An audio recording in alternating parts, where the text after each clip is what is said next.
name is Van Oysen and this is Marketing Mondays. When you start your new job as a marketeer or marketing manager, chances are your first campaign isn't going to be the best one. It might even suck. And this can happen even if you're very experienced, because there's no history and there's no data, so you cannot really dial things in the way you want to, and you're a bit free-flying at this point. So here's the scenario. Your first campaign is for the most part failing. The numbers aren't lying, the campaign isn't going well, and the return of investment is negligible, or it's negative maybe. It isn't going well at all. And maybe even worse, you start getting these looks from colleagues and managers around you, and everybody's getting a bit nervous. Now it's up to you. What are you going to do? What are your next steps? Are you willing to proceed or to pull the plug? What's your choice?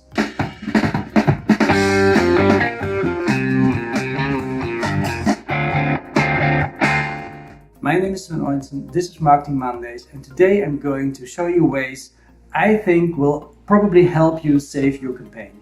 You might not want to abandon your marketing campaign or your marketing strategy yet. So what are your options? How can you proceed from here? I think the first option always is give it more time.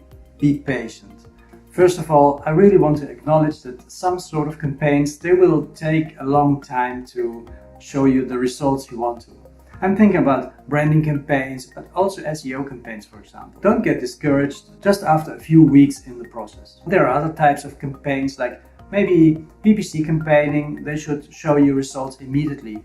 So you can take these as a starting point and dial in things the way you want to improve things. So if you're working on a long-term strategy, consider giving your campaign some more time to develop. The next step is cut through the noise. Especially when you're in a field where there are a lot of competitors and everybody is seeking for the attention of their audiences, you might have to differentiate more. Are you saying the same things that all your competitors are saying, like it's really good quality and the service is excellent and the pricing is really low?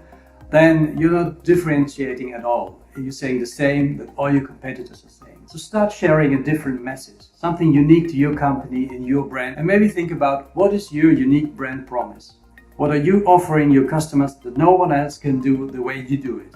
And it's not only the words or the visuals, it's also the sounds or the feeling you're trying to share with your customers. If you want to cut through the noise of all the advertisement and all the competitors around you, find your own voice and your own message. All forms of campaigns target a client reaction. You want to create some change in their behavior. You want them to visit your website, to come to your store, to buy that product or join that seminar. To perform this action, your customer needs something valuable to them in return. The question is obvious. What do you have to offer to create the change or this action from your customers? It can be something simple, maybe a discount or a gift or an incentive. If you're not getting enough interactions from your campaign, maybe you have to start increasing the value you're offering.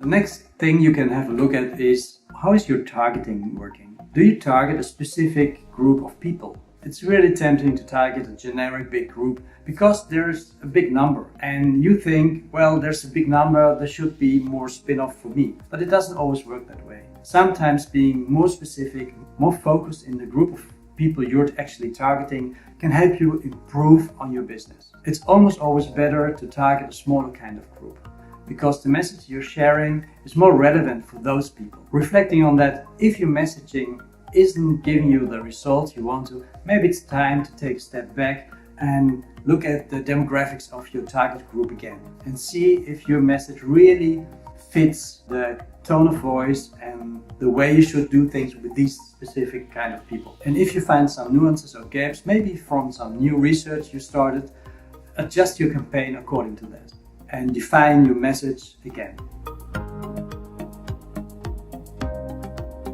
There's also A and B testing.